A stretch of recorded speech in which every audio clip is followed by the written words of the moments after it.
We'll be beginning our panel.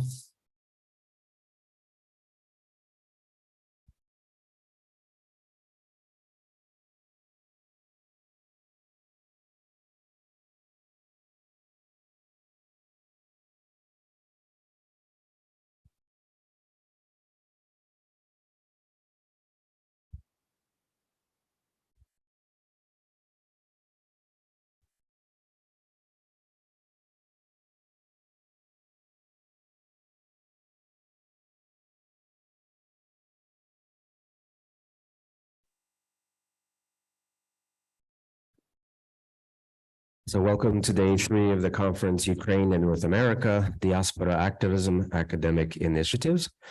We started off with a wonderful keynote by Archbishop Breskudyak on Thursday, and yesterday we had 3 wonderful panels and a great discussion. And today we have 3 more panels and a book presentation, a book launch at 5 o'clock. The subtitle or the title for this day in the conference is The Diaspora and Ukrainian Studies, where we're going to focus more about how one of the things that Diaspora did is to establish Ukrainian studies in North America. We touched on it a bit yesterday. Our first panel today is entitled Building Institutions, Building Bridges. The chair is supposed to be Yuri Shevchuk, but I have to replace him due to illness. My name is Mark Andrejczyk. We have 3 panelists. I will introduce each panelists before they speak and give their background. So our first panelist is Volodymyr Kravchenko. Volodymyr Kravchenko is professor at the Department of History and Classics, Faculty of Arts, University of Alberta in Edmonton, Canada, and he's the director of the Contemporary Ukrainian Studies program at the Canadian Institute of Ukrainian Studies. His main field of specialization is the history and historiography of Ukraine and Ukrainian-Russian relations of the modern epoch.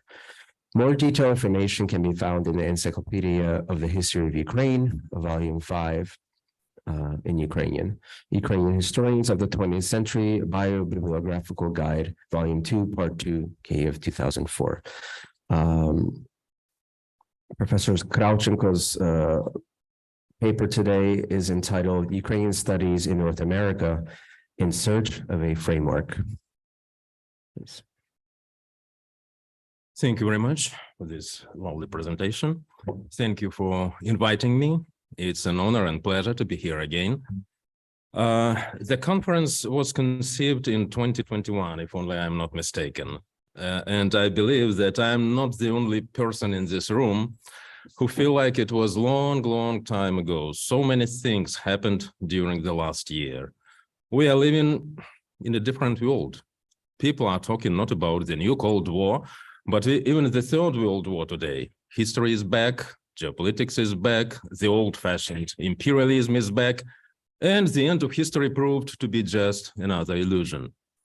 Professionally, as specialists in Ukrainian studies, we are in the middle of the growing movement toward further decolonization of Western academic mainstream in those disciplines and fields which are responsible for producing and dissemination of the expert knowledge on what is known as East European and Soviet terrain. Traditionally, it has been approached from different disciplinary perspectives, developed within Slavic, East European, Soviet, post-Soviet, Russian, and Ukrainian studies. The question arises as how the Russian-Ukrainian war, which has been accompanied with so many firsts, can affect all these disciplines. Just for your information, the Canadian Institute of Ukrainian Studies initiated the conference under the tentative title Unpredictable Past, Rethinking European, Russian, and Ukrainian Historical Studies, during which many specialists from various countries will discuss the state of the art in their respective fields and disciplines in May 2023. But my presentation is not about current state of Ukrainian studies. It's about the history. It is based on my book, Ukrainian Historical Writing in North America During the Cold War, which is going to be published by Lexington Books in a couple of weeks. I have to confess that I have many limitations as a speaker. First, I'm an involved observer, for I am in Ukrainian studies for many years. And in addition, today, it is almost impossible for any intellectual to stay above the Russian-Ukrainian war and not taking sides. Having said that, as a scholar, I try to avoid a celebrational, laudatory tone and keep the distance between myself and the object of my study as strong as possible. Technically, this is the first presentation for more than 15 years, which I prepared without pictures. So try to be patient with me. Let's start with the bridge. According to academic dictionary, bridge has two meanings: a structure carrying a pathway or roadway over a depression or obstacle. Second, a means of connection or transition, like, for example, between the two cultures. Both of these definitions, I believe, are applicable to the history of Ukrainian studies. Any bridge indicates a challenge or a problem which must be resolved. So I replaced bridges with a dialogue. First, it was a dialogue that was developing between different segments of the Ukrainian emigres and diaspora after the Second World War. Second, it was a dialogue between the, so to say, two Ukraines, the one which existed in the form of Ukrainian Soviet Socialist Republic and the one that comprised the Ukrainian emigres and diaspora communities throughout the Western world.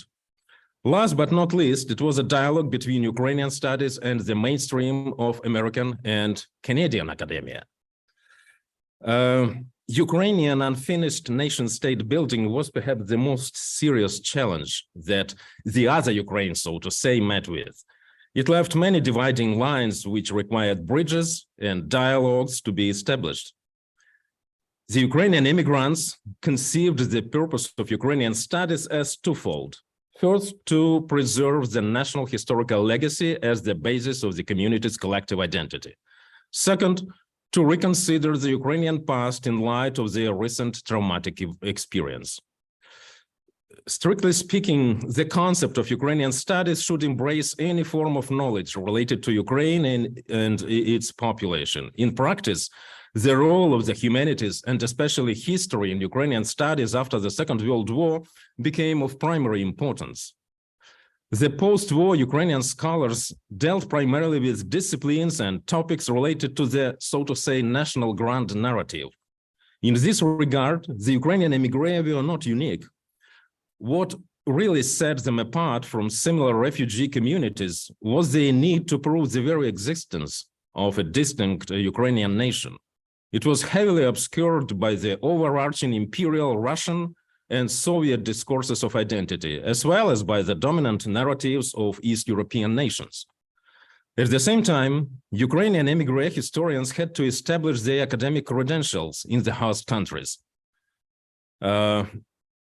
In order to influence the North American academic milieu, Ukrainian historians sought to combine the protective and innovative functions of Ukrainian studies. They attempted to find a balance between their national and professional identities. They had to maneuver between history and politics on the one hand, and between critical and mythological thinking on the other.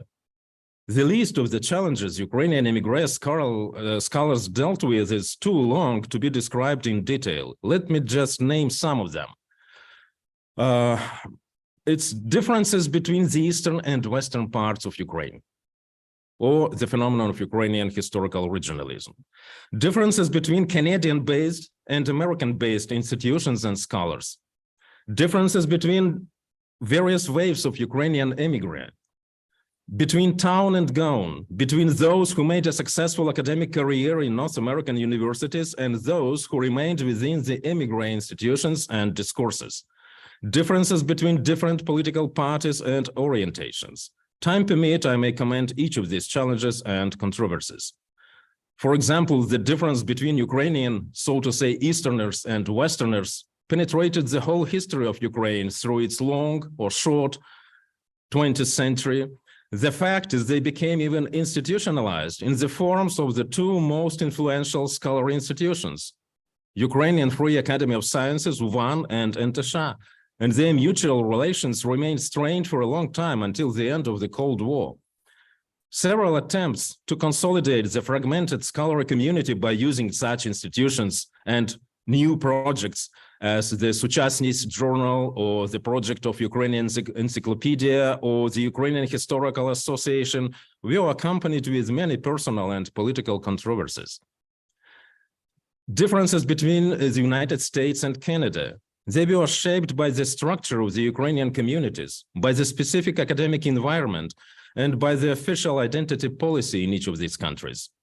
Asymmetrical cultural relations between one of the world's dominant nations, deeply involved in international affairs, and the relatively small, inwardly oriented country also facilitated the further, so to say, Americanization and Canadianization of Ukrainian studies in each country.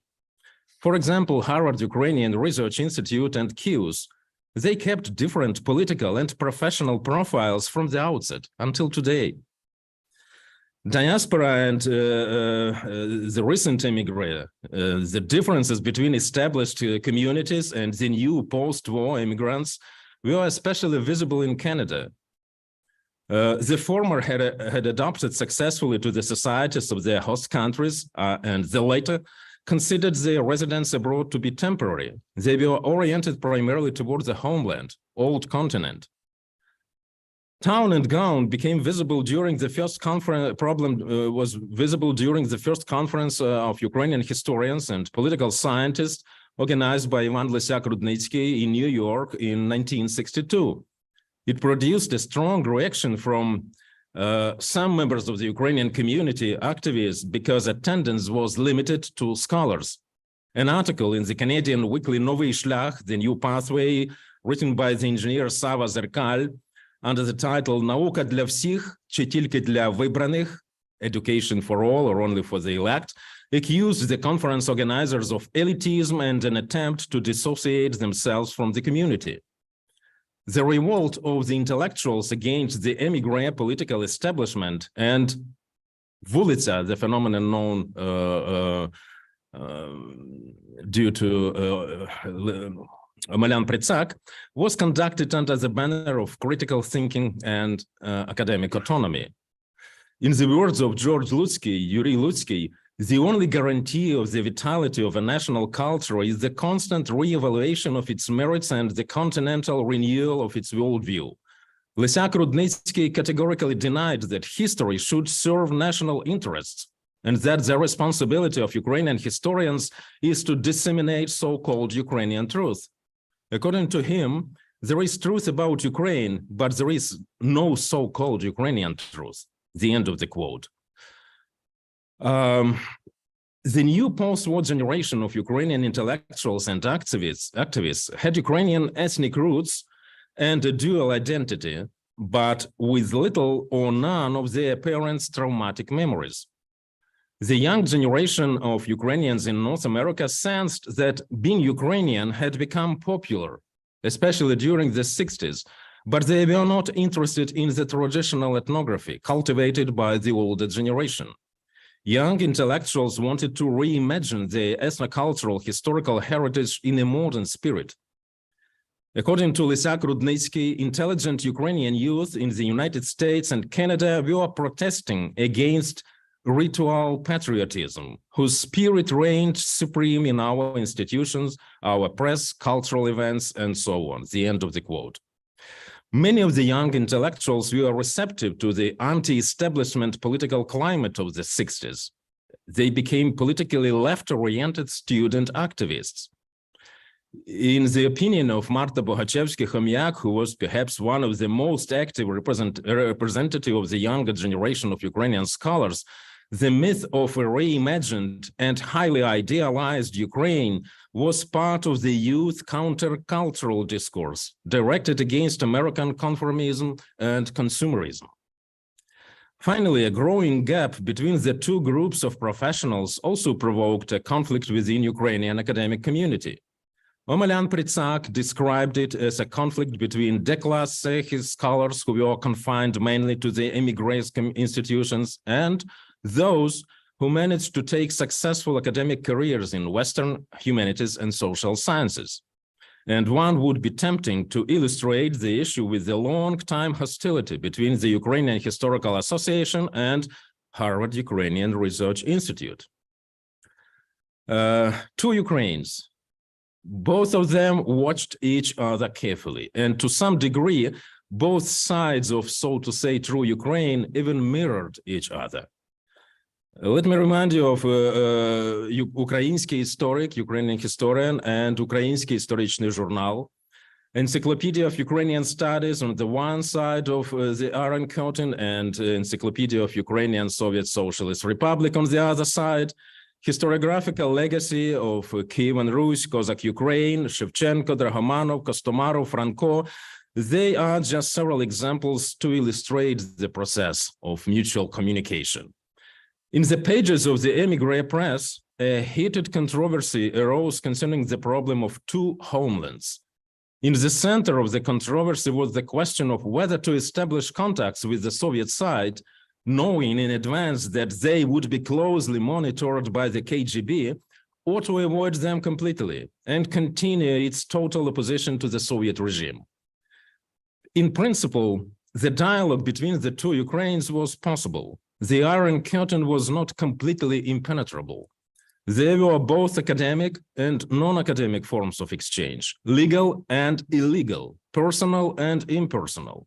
Scholars were given the opportunity to travel to the Soviet Union for work in archives and libraries and to take part in international conferences, thanks to the IREX program of scholarly exchanges.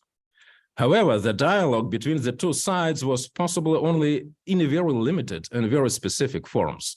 It was not just because the tendency toward isolationism always prevailed in the policy of Soviet leadership until the end of the Soviet Union. It cannot be attributed only to the fact that international cooperation was practically monopolized by the Russian metropolitan scholars. It was also because Soviet Ukrainian historians and their Western counterparts very often spoke different professional languages. I do remember, as a young member of the Department of the History of Ukrainian SSR, Soviet Socialist Republic at Kharkiv State University, how we discussed Res Subtelny's newly published book on Ukrainian history in 1988. Speaking of the contacts, it seems like I and Sergei Zhuk worked with the same KGB funds and documents in Kyiv. So there is no need for me to present my findings here. Just a few brief remarks. First, KGB indeed was involved into various activities designed to split the Ukrainian communities and turned Western opinion against them under the anti-fascist slogans. Second, I was struck by the simple fact that KGB worldview was extremely limited. There was nothing special in KGB reports about Ukrainian political and intellectual life in the Western world. They used the same language as Soviet counter-propagandists and depicted Ukrainian communities in black and white colors. The Soviet Ukrainian authorities' expansion of personal and scholarly contacts with the Ukrainian diaspora resulted in a propaganda fiasco. John Kolaski already mentioned yesterday, Manoli Lupul, Kyiv's founding director. As for the leftist or communist-oriented Ukrainians in the diaspora, especially in Canada, my impression is that many of them could be better described in terms of national communism rather than KGB subversive activities. For example, Anatoly Chernyayev, who was an assistant, sort of a secretary of Mikhail Gorbachev, attended one of the meetings of the Communist Party of Canada, where he met with some Ukrainians from Alberta. There were his impressions of them, first in Russian and then in my rough translation. So, according to Anatoly Chernyayev, 1982, три могучих хохла-фермера, которые в разговоре с нами все время путают древнехохладский язык с английским. Прижимистые куркули, фанатично преданные своей бывшей родине Украине. А главная их партработа, чтобы молодые не забывали Украину. The three mighty Khokhol farmers who in conversation with us always confuse the ancient Khokhol language with English. Tight-fisted kurkuli, Ukrainian word, fanatically devoted to their former homeland, and their main party work is so that the young do not forget Ukraine, the end of the quote. And finally, a couple of words about mutual relationships between Ukrainian studies and North American mainstream. The professional dialogue between them may be described as an ongoing and incomplete process of mutual acculturation that was invigorating but far from easy, both intellectually and institutionally. Most Western scholars were apt to react with the surprise expressed in 1915 by Arnold Toynbee. In his words, many neglected nationalities have won recognition through the war, the Great War. But the case of the Ukrainians is surely the strangest of all, a nation of 30 million, and we had never heard its name. Almost 25 years after Toynbee's remark, George Simpson asserted that there is no national group among the Slavic peoples so little known to the English-speaking world as the Ukrainians.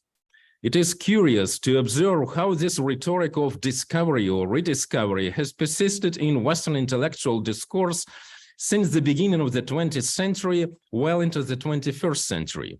Does Ukraine have a history? Unexpected nation? These are only some metaphors in the Western narrative of post-Soviet Ukraine.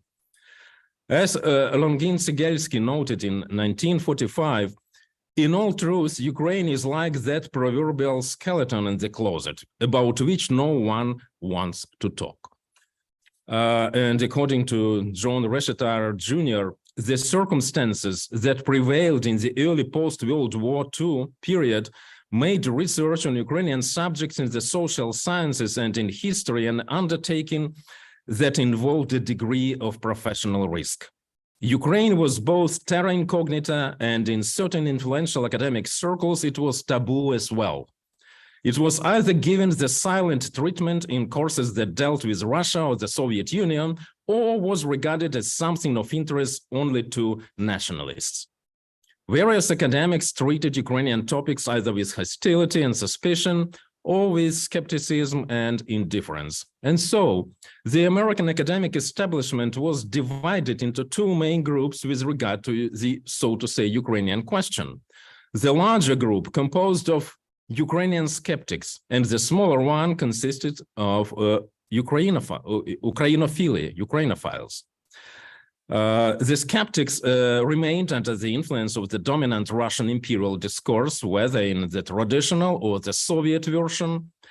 During the 60s, many of them became known as the revisionists, and Ukrainophilia was formed initially within the disciplinary framework of Slavic studies. Americans Arthur Coleman, Clarence Manning, Philip Mosley, Canadians Watson Kirkconnell, George Simpson, they were joined by the new post-war generation, among which John Armstrong, as well as Polish immigrants Richard Pipes, Adam Ulam, Zbigniew Brzezinski, were prominent. Many of them were labeled as representatives of the, so to say, totalitarian school of historical writing. But in fact, they were Western liberals with deeper knowledge about Russia and the Soviet Union. Ukrainian studies, as an autonomous institutionalized field, existed only in the émigré environment. In Canada and the United States, Ukrainian topics were integrated into a number of disciplines in the humanities and social sciences. First and foremost, Ukrainian topics were welcome in the new field of Soviet studies. They became a priority for the political establishment during the Cold War.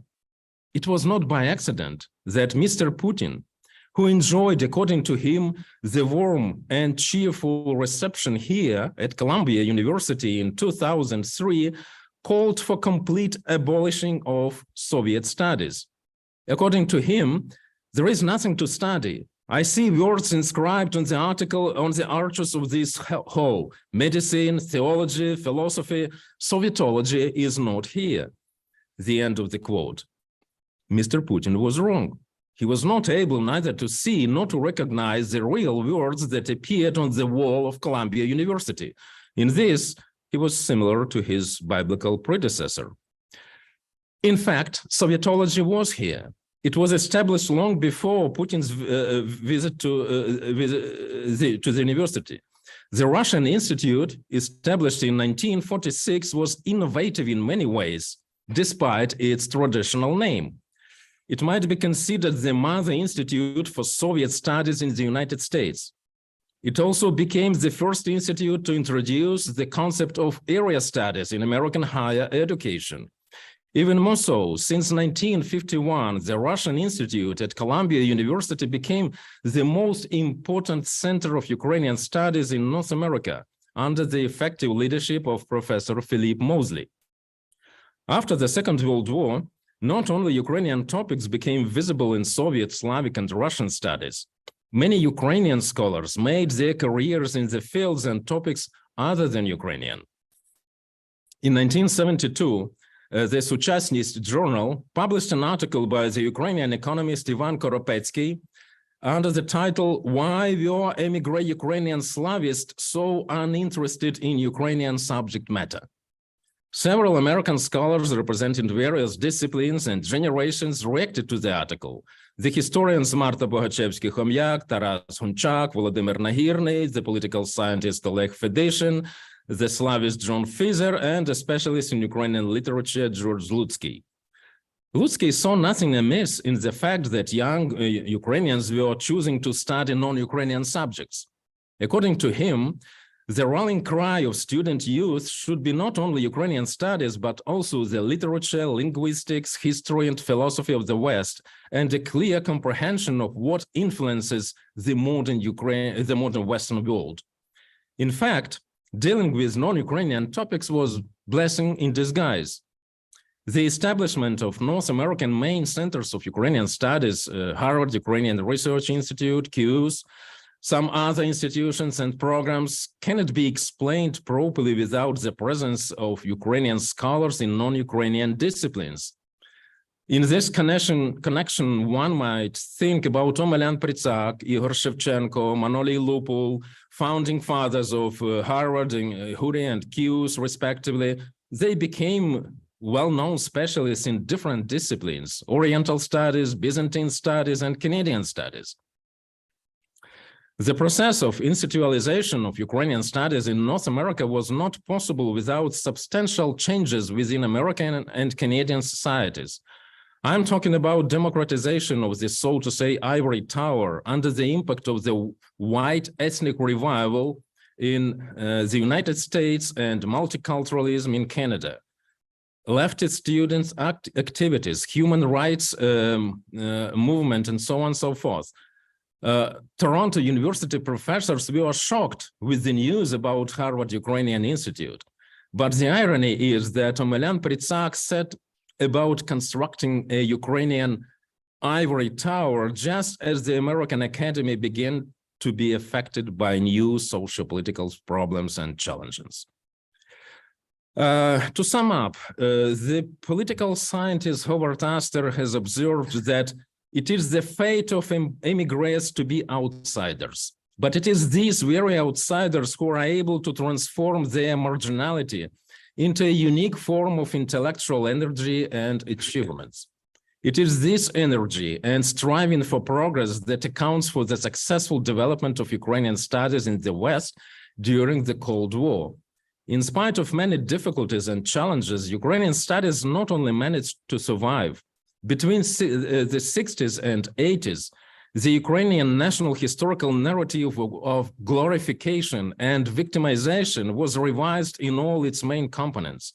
It became more inclusive and open to methodological innovations. This, in turn, made the Ukrainian contribution to the field of Slavic, East European, and Soviet studies more substantial. Ukrainian studies became particularly significant for the development of scholarship on national and imperial phenomena. They offered material for studying problems of historical continuity and discontinuity, the phenomenon of a nation before nationalism, cultural borderlands, hybrid identities, and the interaction of national, social, and regional aspects of social development.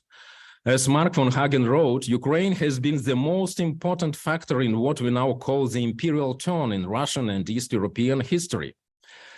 At least some Western scholars began to comprehend that the history of the Russian Empire and the Soviet Union cannot be studied properly without taking into account of the Ukrainian question. And the contribution of Ukrainian immigrants to the development of Slavic, East European, and Soviet studies, institutional development, look particularly impressive.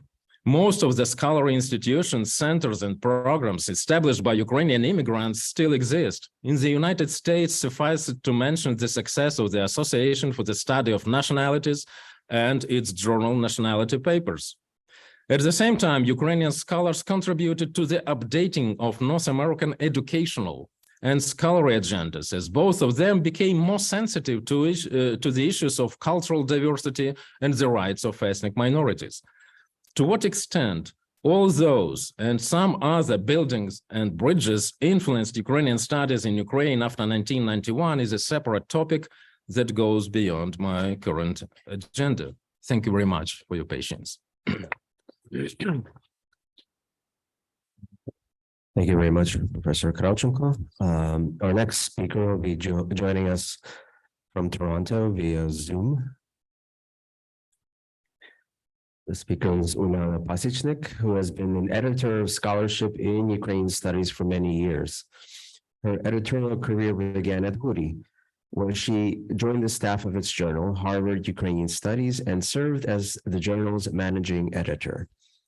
In 1992, she joined the Hrushevsky translation project of the Peter Yatsik Center for Ukrainian Historical Research at the Canadian Institute of Ukrainian Studies, Universities of Alberta and Toronto, serving as that project's managing editor. She is also a translator and manuscript editor of the wonderful Ukrainian Literature, a Journal of Translations.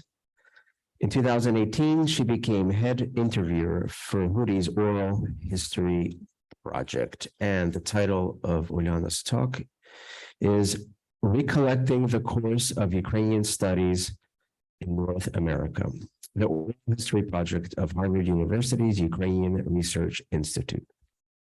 Ulyana. Good morning. I'm sorry not to be present at this very interesting conference. I'm missing on the collegiality and opportunity to speak to participants and visitors myself, but I'm glad to be able to connect via Zoom today and to share with you the project that I have been working on. And I thank Mark Andrejczyk and the Harriman and Columbia University for this opportunity to present what I was doing and what I found.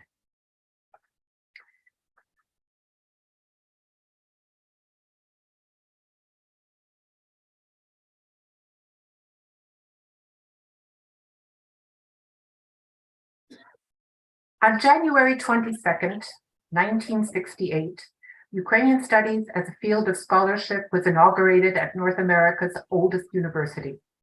Within a decade, the program begun at Harvard University that day would encompass a seminar series, chairs in Ukrainian history, language, and literature, a research institute, library collections, publishing programs, a summer school, dozens of students, and numerous researchers and staff members.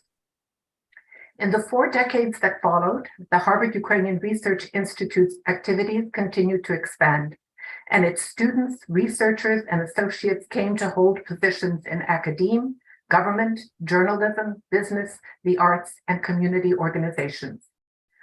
How were these individuals affected by their experience at Huri? What impact did that have on their professional development? What did they contribute to the development of Ukrainian studies? As the 50th anniversary of the program's beginning and inauguration and commemoration approached,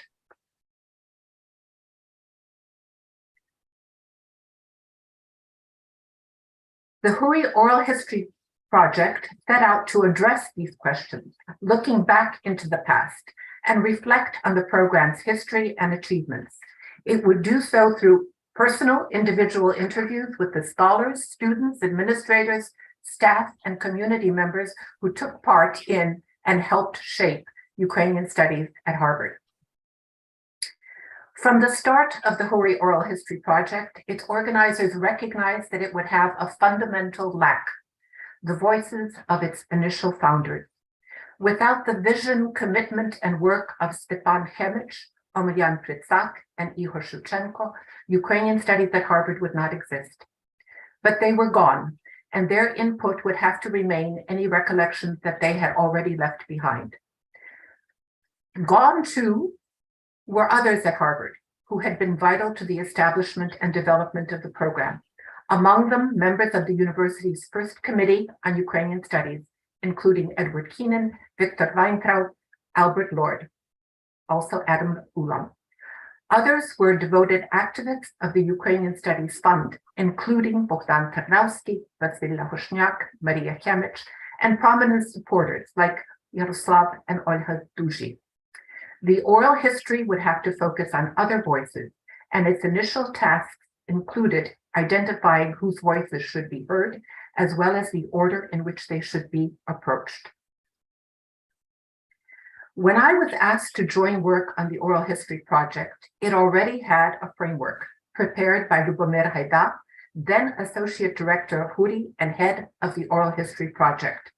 That document included a statement of purpose, objectives, general principles, timelines, topics of particular concern, and categories of individuals who were to be interviewed. Soon lists of individual names were added. The oral history was clearly designed to be a very ambitious project. My role was to be a limited one. As Lubomir had already been doing for some time in the Boston area, I was to conduct in-person interviews with individuals now living in Canada, beginning with the considerable number in the Toronto area where I live. In keeping with the oral history's overall approach, I was to focus first on people who were at Harvard and Huri during the earliest years of Ukrainian studies there. A year later, though, my role in the project changed. Lubomir was retiring, and I was asked to become head interviewer for the project in his place. Interviews were still to be done in person, however, and that would still limit the ones I could conduct. Over the next 2 years, there were also other constraints. The pandemic first interfered with in-person interviews and then obliged the adoption of an online format. Owing to financial and other circumstances, I conducted a last online interview in November 2020 and filed a final report with Huri's directors thereafter. After the 3 years that I was involved with the Oral History Project, what can I say about the interviews, the information that was gathered, and what that showed about the history and impact of Ukrainian studies at Harvard? I begin with the interviews conducted by Lubomir Haida. Notable among them is the one with Henry Rozovsky, who was Dean of Harvard's Faculty of Arts and Sciences when Huri opened its doors at 1581-83 Mass Ave. Another was a multiple session interview with Roman Shpoluk, who had taught Ukrainian history at one of Harvard's first summer schools, and later became its second Hrushevsky Professor of Ukrainian History and Huri's third director.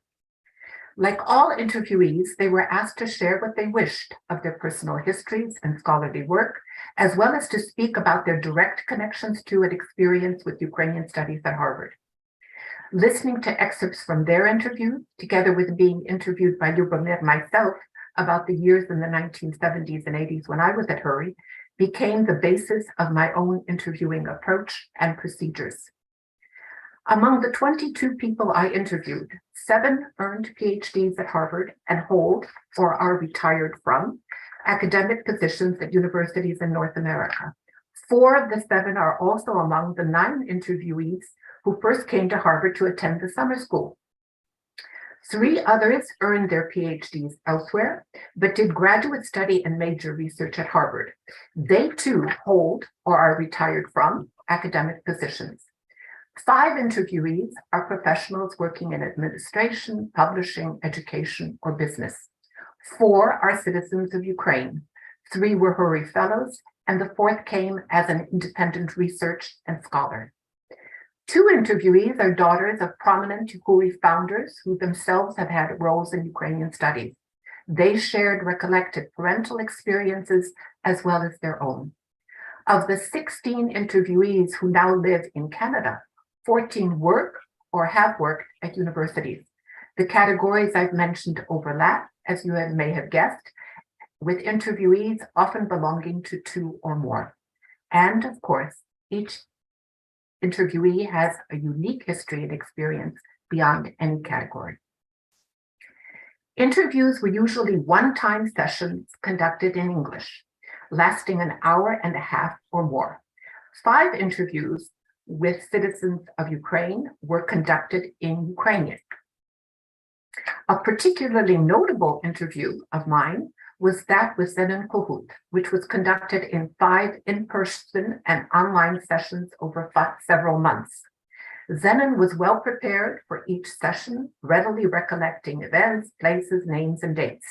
During the first session, he shared the story of his family, early years in Germany, and arrival in the US. In subsequent ones, he related his personal and professional journey to the University of Pennsylvania and Harvard for graduate study, to professional work in Michigan and Washington, D.C., and on to the University of Alberta in Edmonton, where he was director of the Canadian Institute of Ukrainian Studies for a decade and is now professor of history emeritus. In speaking of his directorship of KIUS, Zenon also reflected on his years at Huri and spoke of their impact on his work, as well as connections and cooperation between the 2 institutions. My longest and most exceptional interview was with the person I succeeded at the Oral History Project. Lyubomir Haidar's affiliation with Harvard predated Ukrainian studies there. It began in 1966 when he met Omryan Pritsak, then already teaching Ottoman history at Harvard. From that time, Lyubomir has continuously been part of the university, holding academic and administrative positions at Huri as well as other Harvard departments. When Lyubomir agreed to be interviewed, I was hopeful that with his remarkable memory, attention and recall of detail, narrative skill, and humor, his interview would be a remarkable one. I also hoped that he would enjoy relating his story and thus be generous with the time it would take to tell it in full. Thankfully, I was not mistaken. Over the course of more than a year, we held 27 in-person and online interview sessions totaling over 50 hours. Together, they can be considered a keystone or foundation for the Huri Oral History Project as a whole, as well as a personal story that ties Ukrainian studies to other areas of the university and beyond. Lyubomir Haidar's interview is, in effect, a corporate record of the history and achievements of Ukrainian studies at Harvard.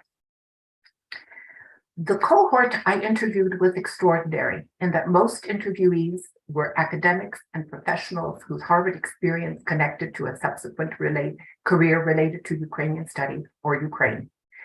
And because of the oral history's general principle of focusing first on the program's early years, when those interested in Ukrainian studies were likely to be Ukrainians themselves, most of the interviewees had a Ukrainian background. Yet each interviewee's story is also different, and each spoke about a broad range of factors, perceptions, and experiences. Not all positive, though most were. I cannot address each interview individually here, but I can note some elements that they share.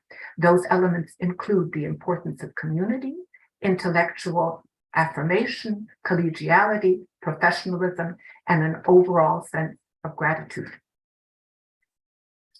In telling their stories, interviewees regularly connected their academic interests with family history and community influences. Many were children of post-World War II diaspora parents involved in Ukrainian matters who influenced their children to know and value their heritage. As young adults, they arrived at Harvard with considerable knowledge of that heritage, as well as the intent to study particular aspects of it. The opportunity to study Ukrainian topics at one of America's most prestigious universities was a great draw. Interviewees spoke about being at Harvard as an exciting and immediately challenging experience. Regular academic courses, the weekly sessions of the seminar in Ukrainian studies, and summer school experiences were regularly recalled in that context. One interviewee spoke of arriving at the summer school intending to do graduate work in English literature, and then by summer's end, owing to a revelatory course in Ukrainian literature, altering the intent in that direction. Another spoke of how learning about Ukrainian studies courses at Harvard influenced a final decision whether to pursue a career in scholarship or diplomacy. Interviewees repeatedly recalled encountering innovative ideas in a demanding milieu that fostered personal intellectual growth and a broader understanding of Ukrainian studies in relation to other academic areas and disciplines, including sociology, economics, and political science. The historical and cultural conceptions of Ottomanist Omrian Fritsak and Byzantinist Ihor Shevchenko were also pointed out, especially in that connection. Visiting lecturers also had an impact, particularly ones trained outside North America with areas of expertise that adjoined Ukrainian studies. One interviewee recalled astonishment at a first encounter with scholars who agreed on facts but challenged one another's analysis and interpretation of them. Collegial relationships with peers were also important. Interviewees spoke of learning about the program at Harvard from students already there, whose experience encouraged them to apply. Others spoke of lifelong collegial friendships that led to shared academic interests and scholarly projects.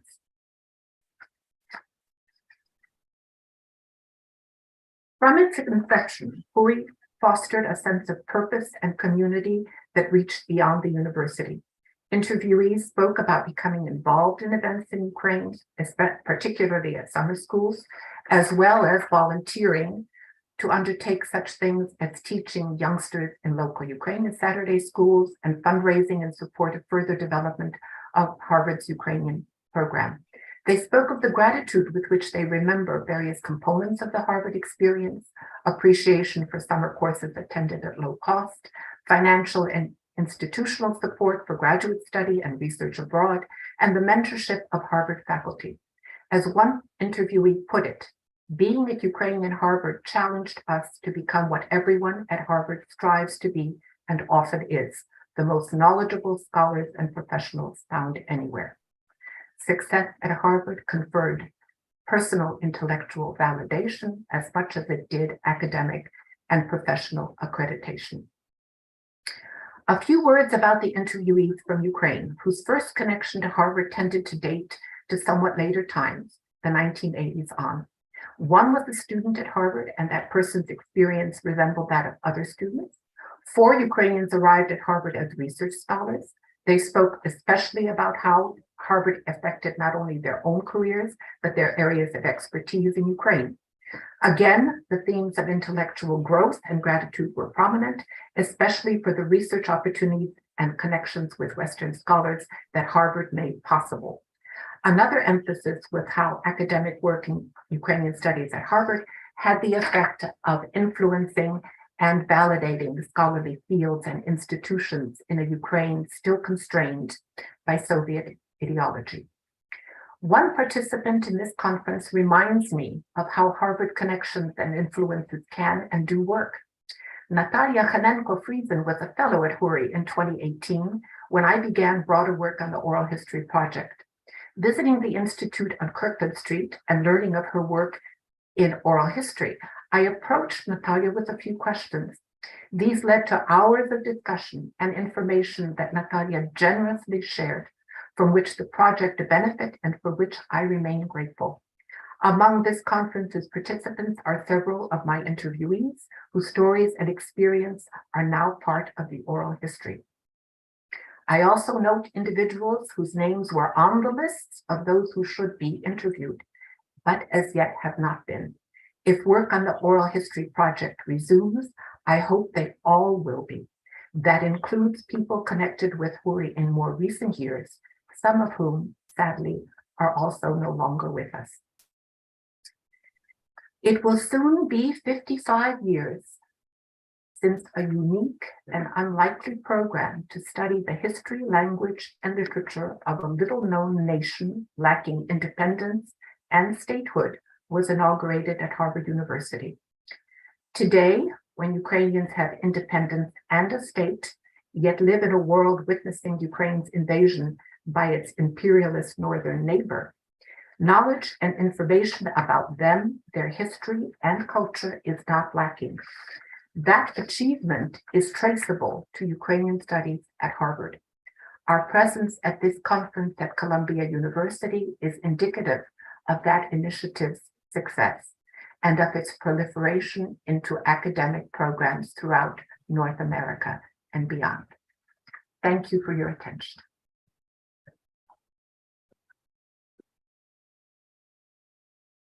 Thank you very much, Uliana, for a wonderful presentation.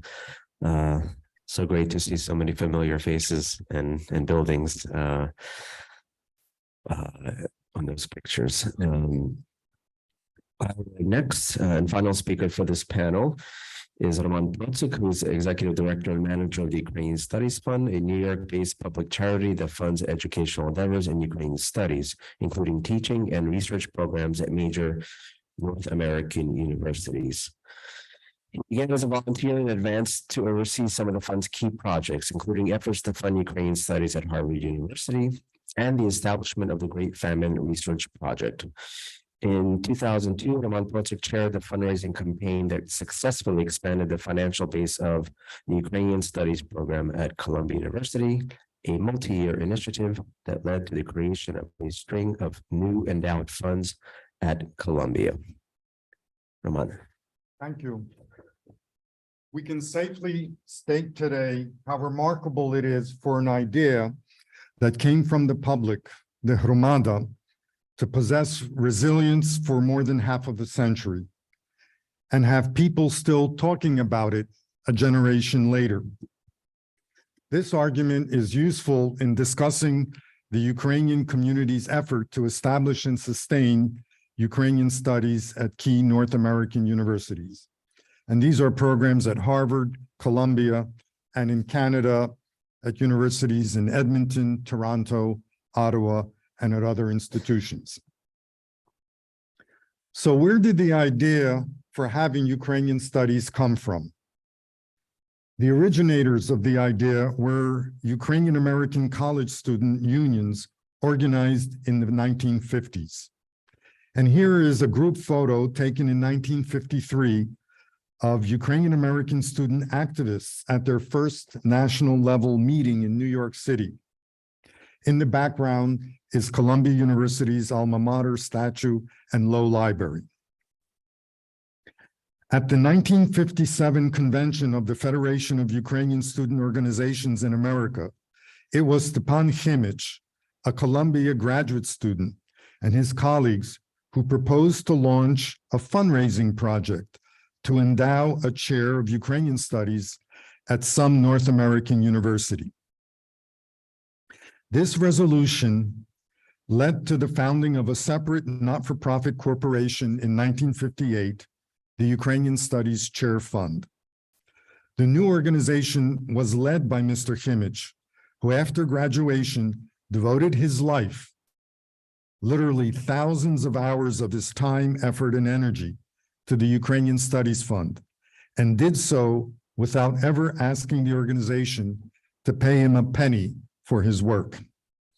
He worked on Ukrainian Studies Fund projects during evenings and weekends while holding down a full-time job as a social worker in New York. Fundraising in the Ukrainian American community began almost immediately and continues to this day.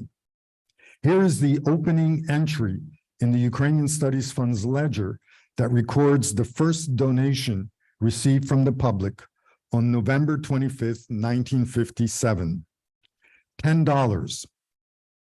And that was enough to feed a family of 4 for more than a week. 2 years later, as you see further down, the Ukrainian Studies Fund received its first $500 donation.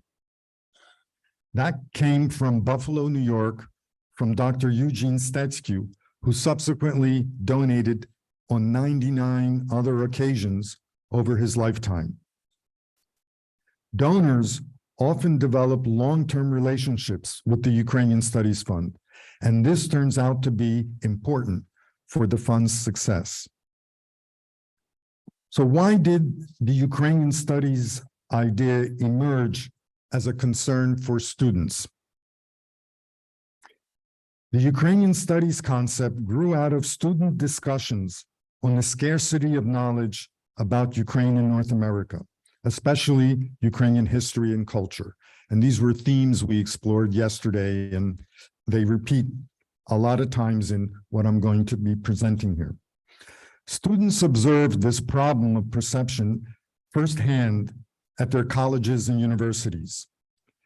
Debates revolved around two interrelated themes. The first centered on concerns about recognition and legitimacy. Ukrainians want to be recognized as Ukrainians, a European nation with a millennium's worth of history, as illustrated in these Ukrainian Studies Fund outreach publications from the 1970s and 1980s. In this sense, and here we have another one, in this sense, oops, and another one. And in this sense, The Gates of Europe, a book some of you may be familiar with, can be seen as a recent contribution to this important effort.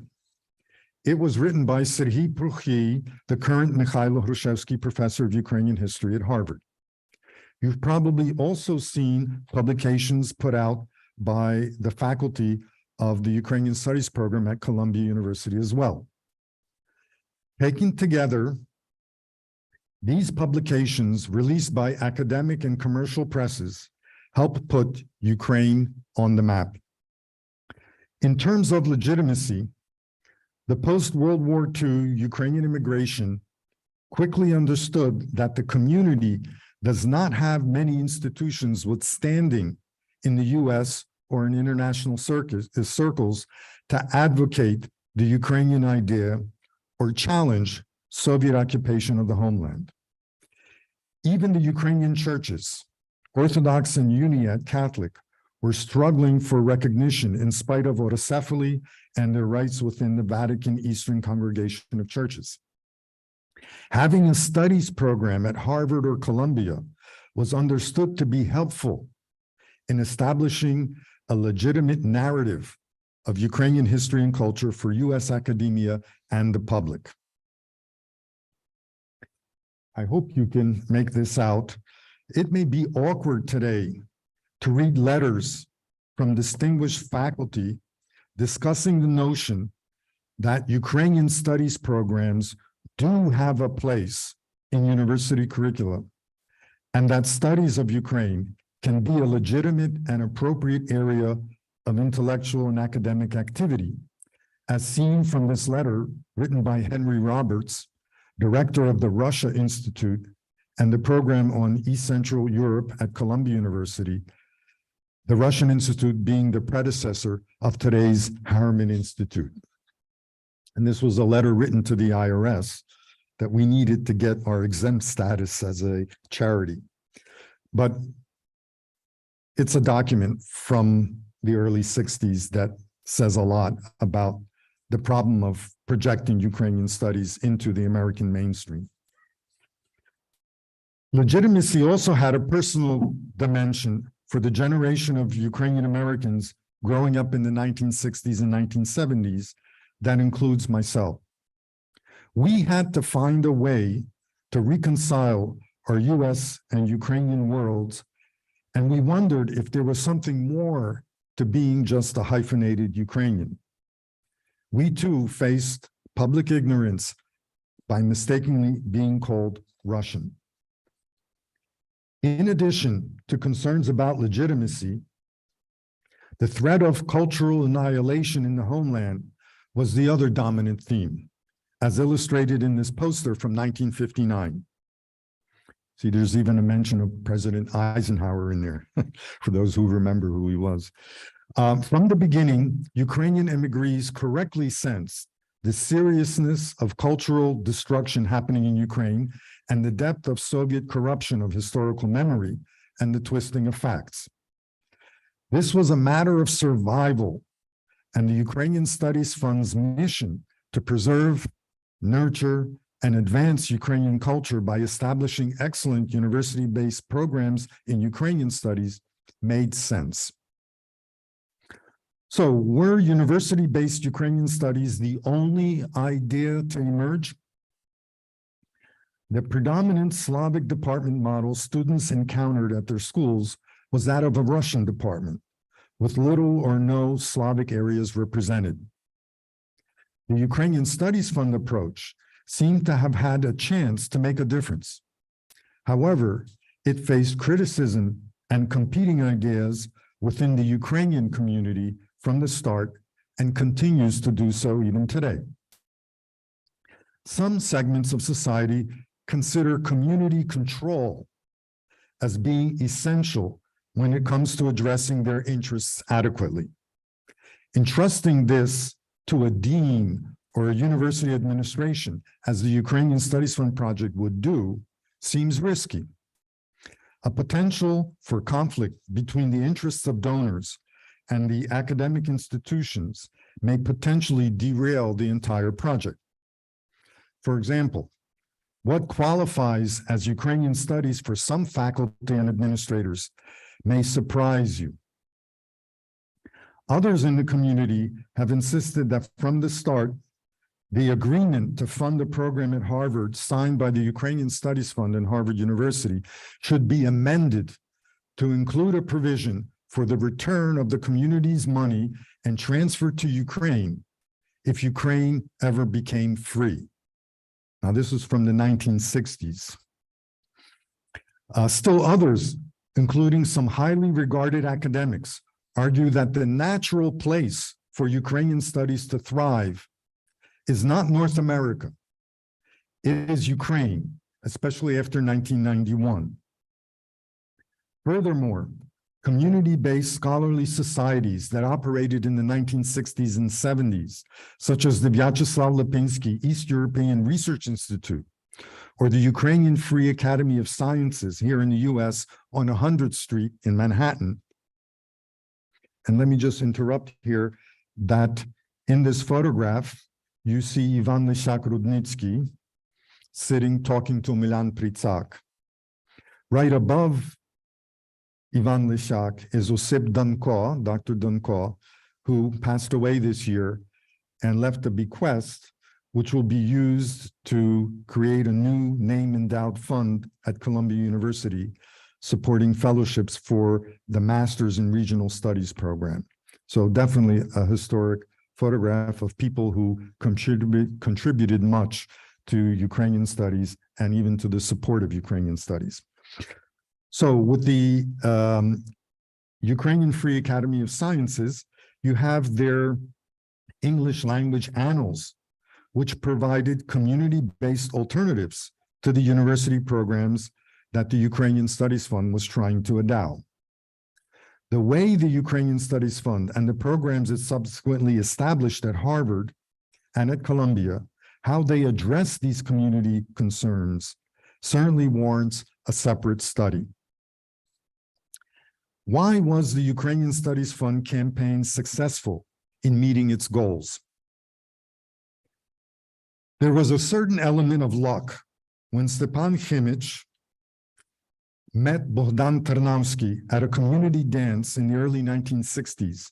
And instead of dancing with their young wives or the other ladies, the two debated the Ukrainian Studies Fund idea way past midnight.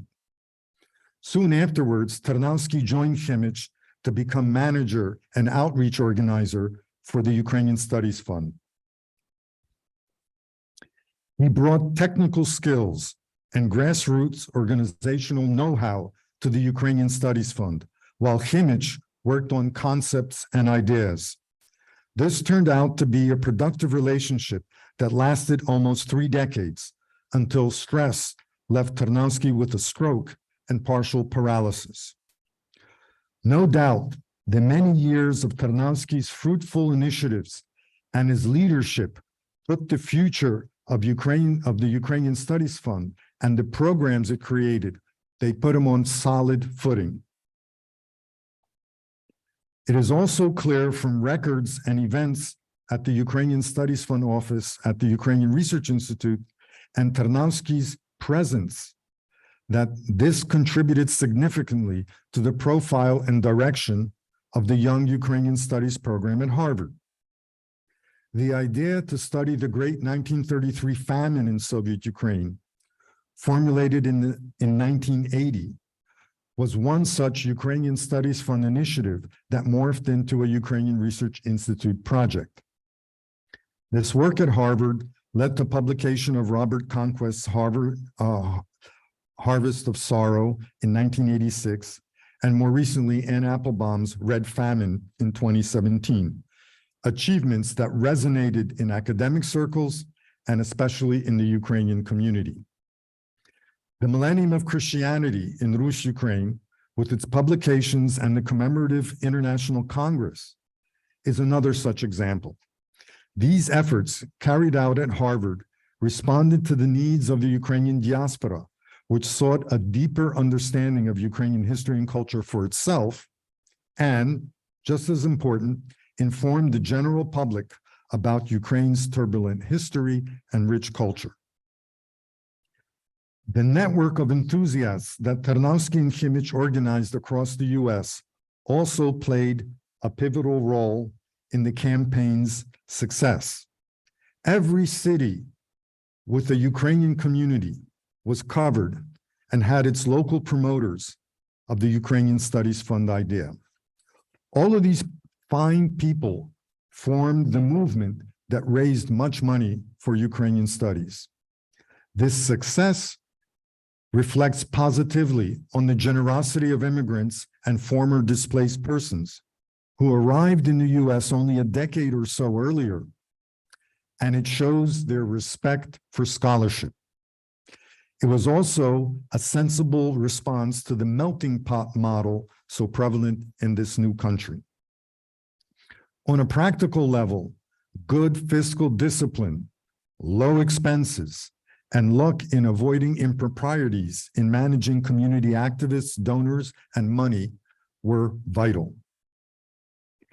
A different element contributing to the unique success of the Ukrainian Studies Fund in raising the necessary capital to endow chairs at Harvard, later the Ukrainian Research Institute, and the Ukrainica collection at Widener Library in Harvard, and the teaching of the Ukrainian language, history, and current affairs at Columbia Slavic Department and the Harriman Institute. All of this, of course, was the intellectual underpinning for the public campaign that came from faculty and students. Professor Milan Pritsak, who was mentioned many times earlier, was prolific in crafting convincing arguments to justify the Ukrainian Studies Fund idea.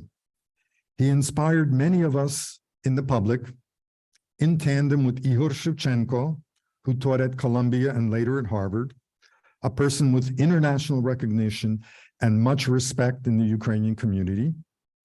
And during later phases, Columbia faculty such as Mark Van Hagen, and of course, students, fellows, and staff. All of these people formed a pool of public intellectuals for the Ukrainian Studies Fund to tap as needed.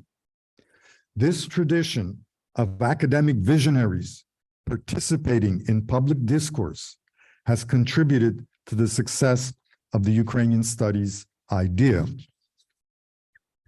It seems logical to strengthen this tradition even more today, as was done here at Columbia with the launching of the George Shivilov Memorial Lecture, the inaugural speaker being Professor Valentina Izmirlayeva, current director of the Harriman Institute. Lastly, the Ukrainian Studies Fund was lucky because its critics were not able to present a viable alternative for getting the truth out about Ukraine. And here we have two examples, one from the Diaspora and the other one from Kyiv, which is one of my favorites. But anyway, what can be considered novel in the Ukrainian Studies Fund approach, and what are some key concerns? The concept that donated money will not be spent on activities, but saved and used as capital to create endowed funds. This turns out to be a completely new phenomenon in the Ukrainian community, and it was proposed in the 1960s. In being the first to innovate in this way, that is to collect money for endowed funds, not to spend it once received, not to spend it on current activities. In being the first to innovate this way, the Ukrainian Studies Fund gained a head start in community fundraising and still benefits from being recognized as the principal Ukrainian organization with experience in building and using endowed funds. Nevertheless, the endowed fund concept was quickly challenged by no other than the institution the Ukrainian Studies Fund just helped to create, namely the Ukrainian Research Institute. Virtually from the start, the institute incurred deficits in its accounts. The university insisted that the deficits be covered. Thus, the Ukrainian Studies Fund had to allocate donations from the public for this purpose. Of course, and this was done at the expense of what could have been added to endowment fund capital. This situation lasted for over a decade and required the infusion of $1 million. By that time, income from a number of smaller endowed funds established by the Ukrainian Studies Fund at Harvard for the Ukrainian Research Institute helped to finally balance the budget. A more serious challenge to the endowed fund model occurred when Harvard allowed the Ukrainian Research Institute to use money from the professorships to balance the institute's budget. The professorships were still vacant at that time.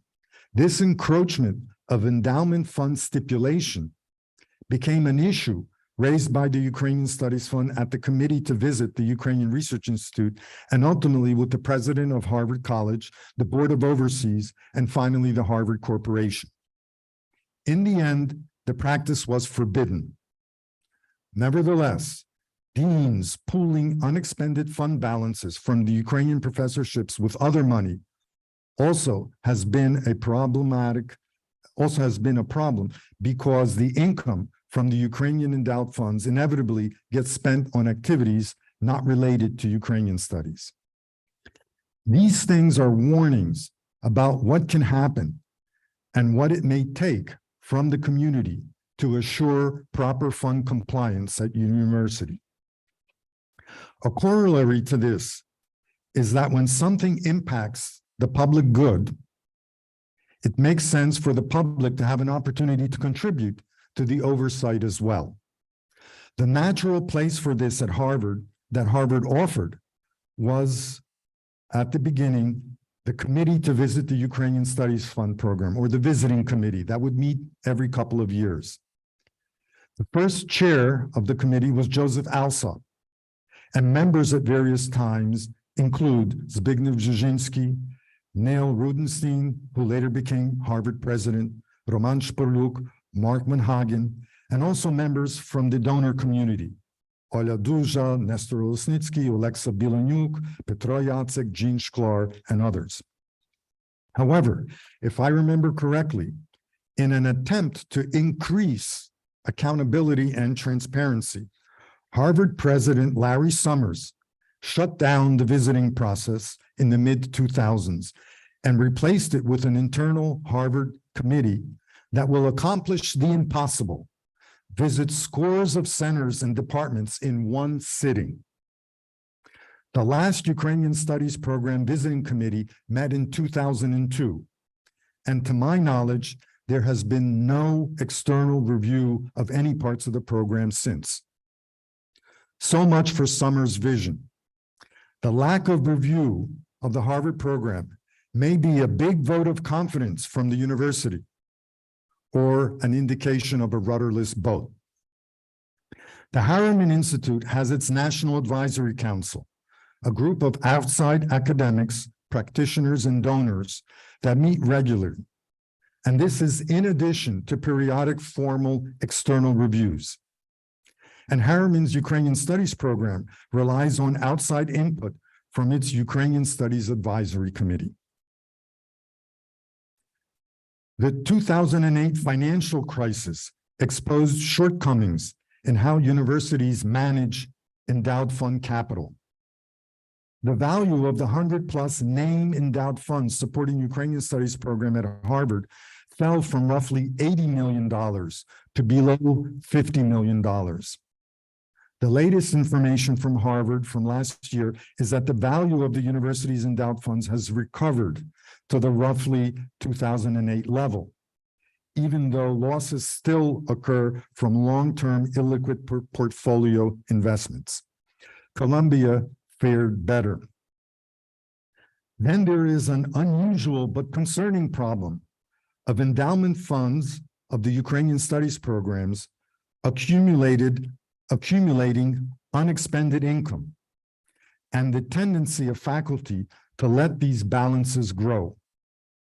In the Ukrainian Research Institute's case, unspent money has grown to more than what all of the endowed funds pay out annually. It is possible the original fund stipulations no longer match current faculty interests, no matter how broadly the funds may have been stipulated. Or it can reflect ambivalence toward the original mission of the studies program. These realities challenge the core Ukrainian Studies Fund idea, which was to base studies programs on endowment funds. A different concern is that the donor community is limited in its ability to know that money gifted, for example, to Harvard University for Ukrainian studies, is not being used for Russian studies, or that it does not replace existing university funds that previously supported teaching in related areas, such as Old Church Slavonic. Generally speaking, we need to recognize that attitudes about Ukrainian studies at universities can change, and that donors may see these trends as being unproductive. In 1973, Nathan Pusey, past president of Harvard, wrote to Stepan Khimich, quote, "The newly endowed chairs will ensure continuous first-rate attention in a leading international intellectual community to a people and culture too long inadequately recognized in the Western world, and will in turn contribute significantly to the enrichment of that intellectual community."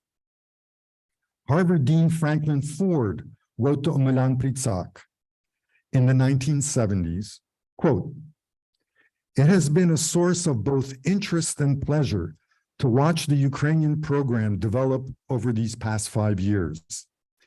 It now seems to me that the views of some expressed at the onset that this might prove to be a parochial, culturally separatist enterprise were not justified. On the contrary, what strikes me about several of the people in your program is the way in which the Ukrainian base is used as an organizing center for Western and Southern Slavic studies, very broadly conceived. The linguistics returns alone, it seems to me, have represented a considerable contribution to the scholarly life of the university, and increasing rewards in history, literature, etc., will surely follow. But perceptions did change. In 1994, Harvard Dean Putnam, in a report on the Committee on International Priorities, would use the term Ruritanian studies, most probably directed at Ukrainian studies at the university. And you know where Ruritania comes from. If not, I'll tell you after I finish. Has Harvard changed so much, or did the program lose its uniqueness, which has been so positively affirmed by the earlier Harvard administrations? It is concerning that for the past 2 years, the Dmytro Chizhevsky Professorship in Ukrainian Literature at Harvard has remained vacant. The university administration rejected the recommendation of the search committee and the Slavic department faculty. By not filling the professorship, the university disrupts the training of the next generation of specialists in Ukrainian literature.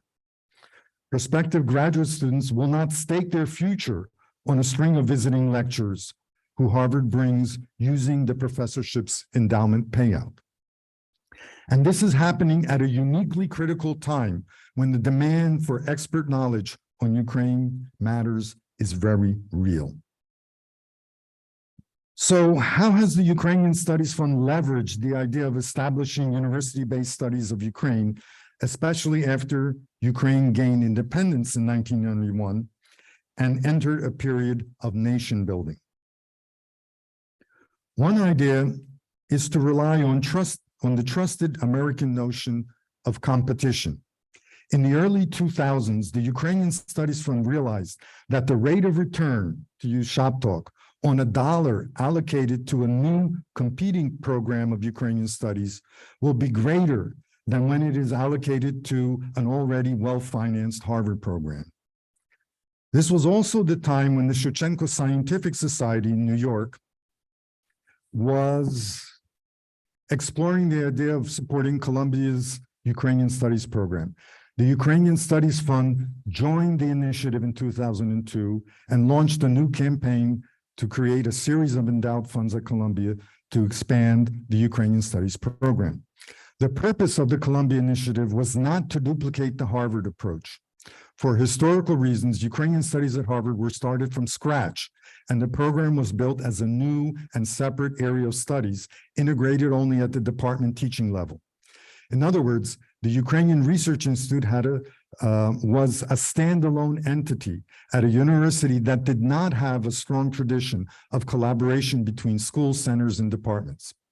So Columbia's Ukrainian Studies program is a component of the Slavic department and is also an integral part of the Harriman Institute, the principal place at the university for studies of Eastern Europe, including Russia and Central Asia. In this way, the program has an opportunity to share its expertise with other areas being taught and also to absorb trends and new knowledge coming from the other areas of study. Teaching in the Ukrainian area is also not restricted only to the departmental graduate level as it is in Harvard, but includes the master's program at the Harriman.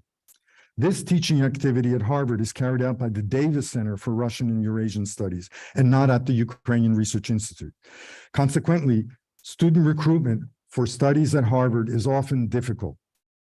So the two major Ukrainian studies programs established by the Ukrainian Studies Fund differ, and each, of course, face unique challenges.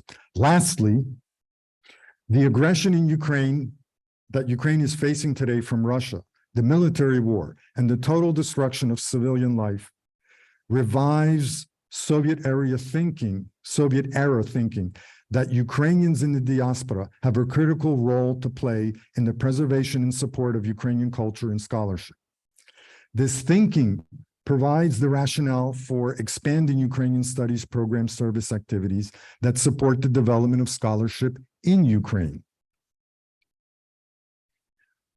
While the focus in Ukraine has been traditionally on supporting studies of archival source material and preparation of finding aids to archival collections in Ukraine, efforts now have been quickly shifted to facilitating the appearance of new studies to the amplification of voices of Ukraine's expert scholars.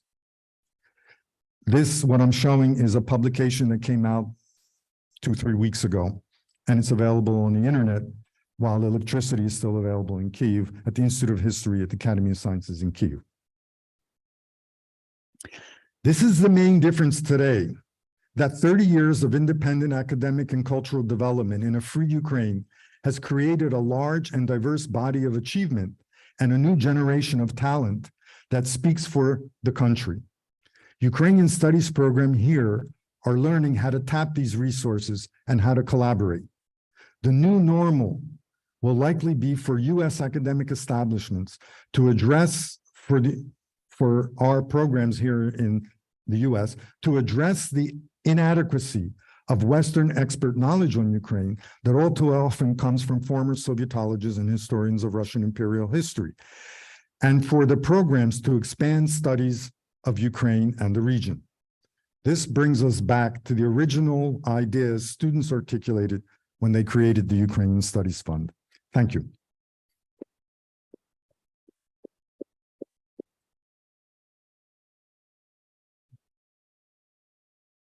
Thank you, Roman. Vladimir, and Uliana for your presentations. Now we're opening up the floor to questions. So he's raising his hand, and then Miroslava, and then Vic, and then.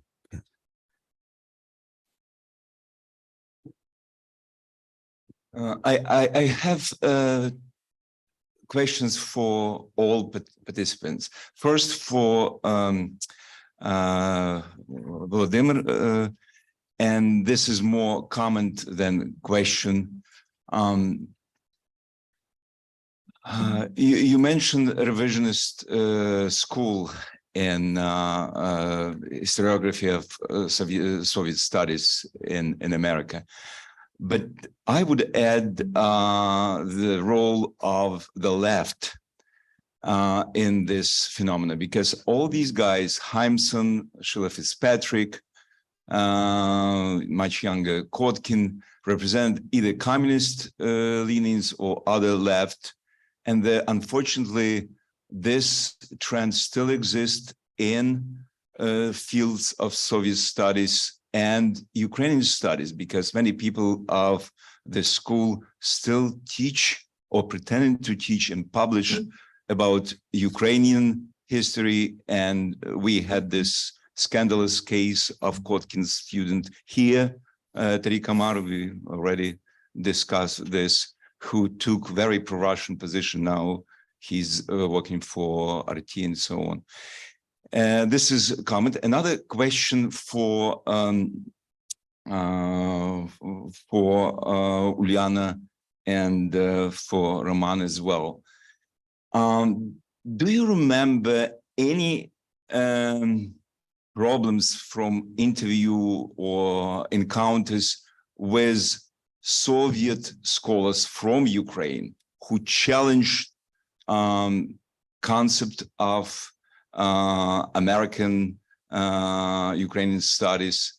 Do you remember any scandalous encounter during international conferences or visits of Soviet scholars in Columbia or at Harvard?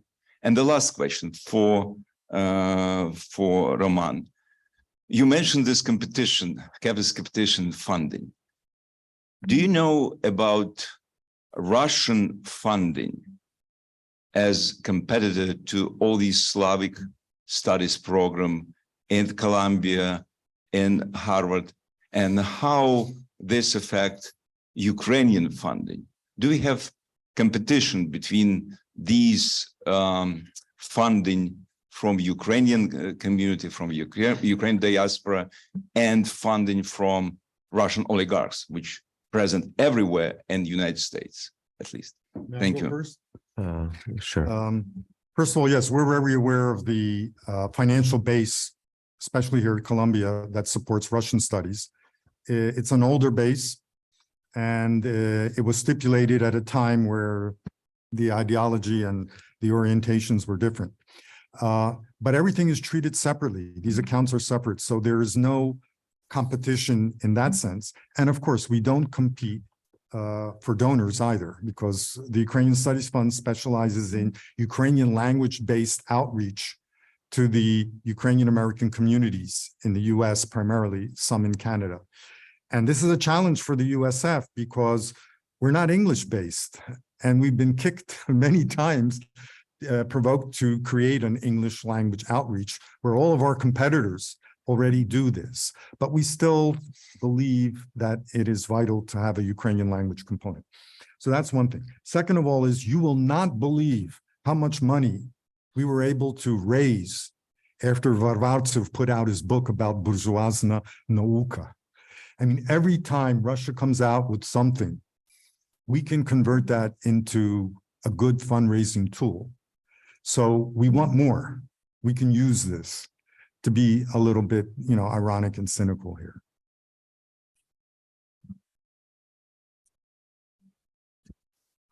It was a comment rather than a question.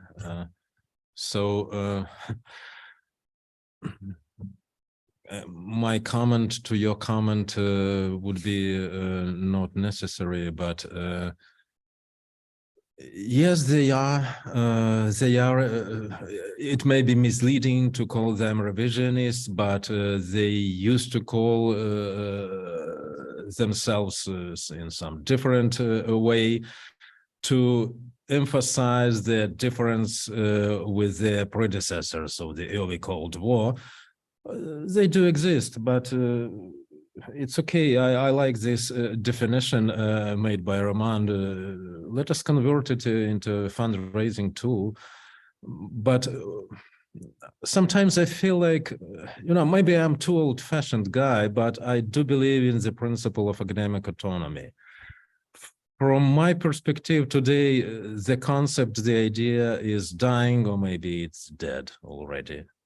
It's a sad story, but so I wouldn't be surprised if I read something like Tariq Amar or Rossolinsky Liebe.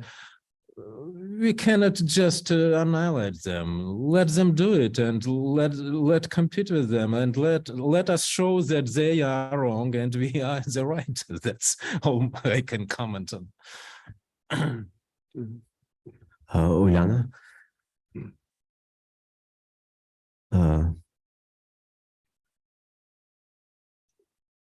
She's muted. To address Mr. Zhuk's question, I myself do not recall any such occurrences at academic conferences. And in the interviews, I also don't recall such encounters at conferences. What I do remember myself, and does occur at times in the interview of various people, is that during the 1970s, the latter 1970s and early 1980s, there were representatives of Ukraine's delegation at the UN who came to Harvard with probing questions and various intent, it seemed. I think that those discussions were held at a high level with the founders, the directors, who now we don't know exactly what happened, but there were pressures of that kind. I think particularly in regard to the famine project that was begun in the early 1980s. So that's one thing I will comment about. Interviewees did speak about being in Ukraine as research students, graduate students, the difficulty of gaining entry to Ukraine, what happened once they were in Ukraine, or at times in Moscow, because that's where they were allowed to go. So those elements are part of the interviews, but not the kind of scandals, let's say, that Mr. Zhuk mentioned. Thank you. Next question, Miroslava.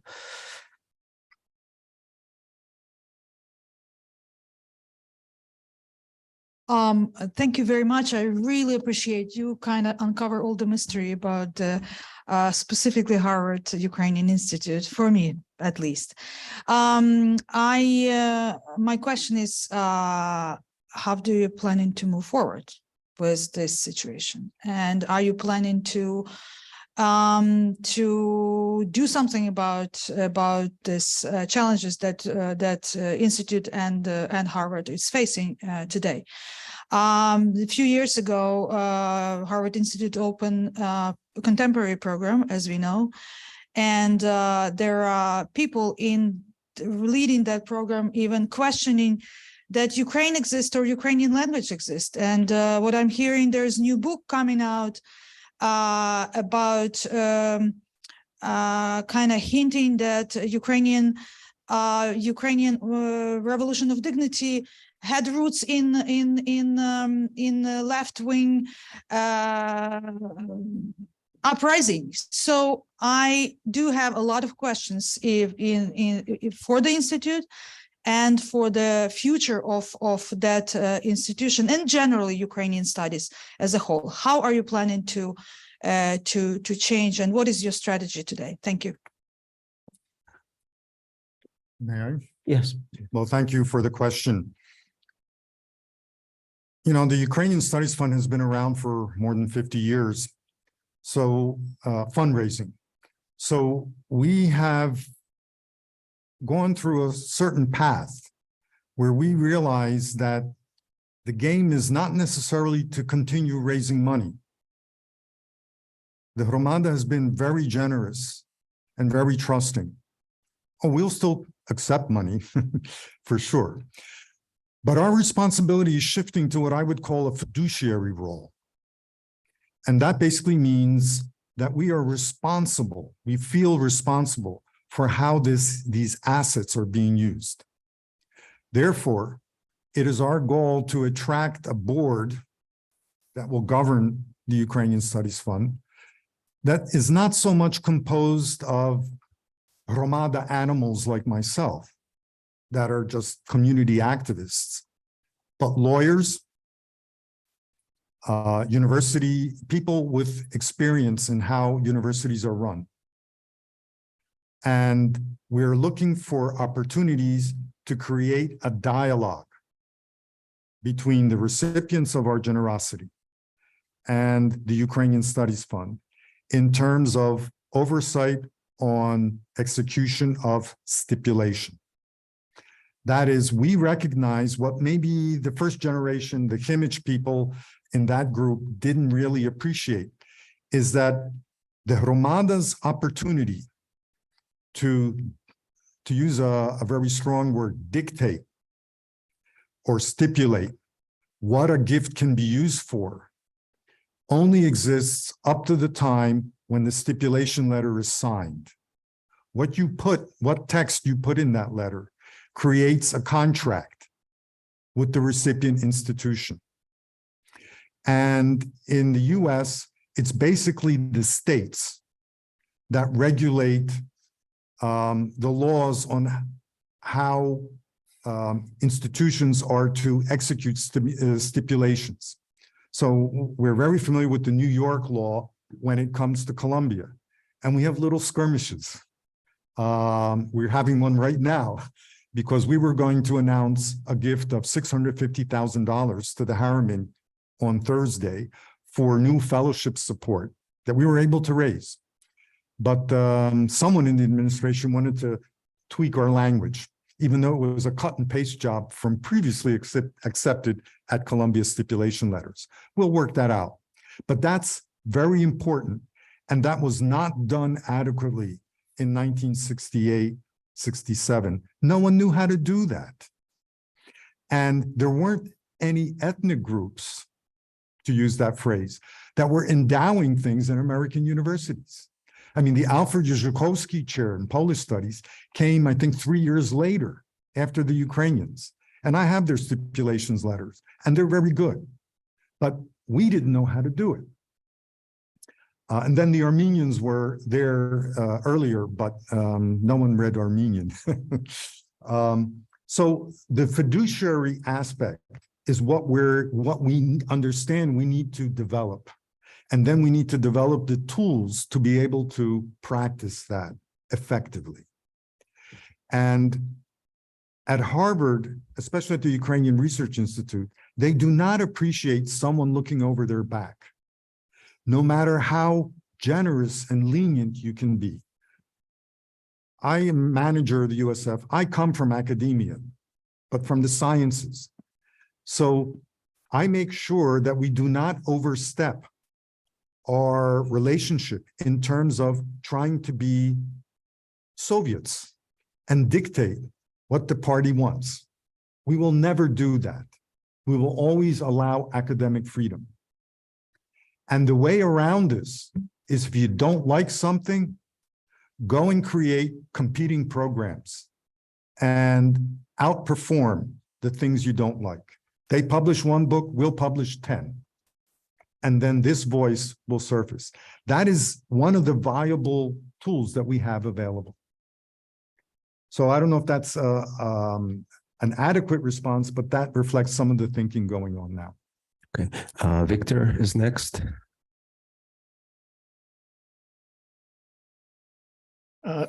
So thank you. Fascinating presentations. And I guess my question might be relevant for all three of the presenters.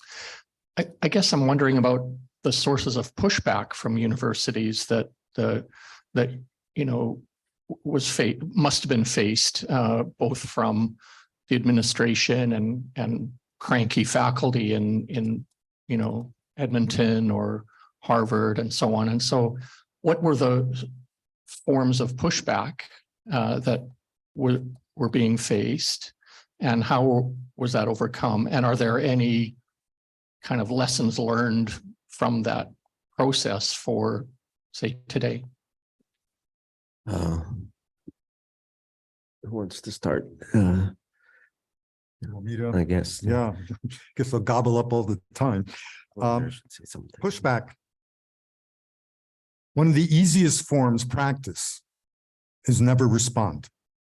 We write a letter, we don't get a response. We will write a letter to the dean. The next level is they'll answer with something that's irrelevant. So we ask them how fellowships, there are two endowed fellowship funds in the Slavic department. The Vladimir Yurkovsky Fund, that's special, that the first stipulation is for studies of Taras Shevchenko. And the second one is the Emilia and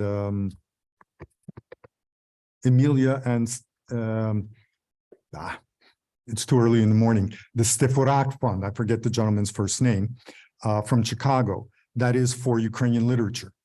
They're in the Slavic department. The Slavic department decides how to spend that money, not the Ukrainian Research Institute. I don't know how much time we have, but there are problems in how universities are structured. So at Harvard, they have a quota system. And let me explain this in a nutshell.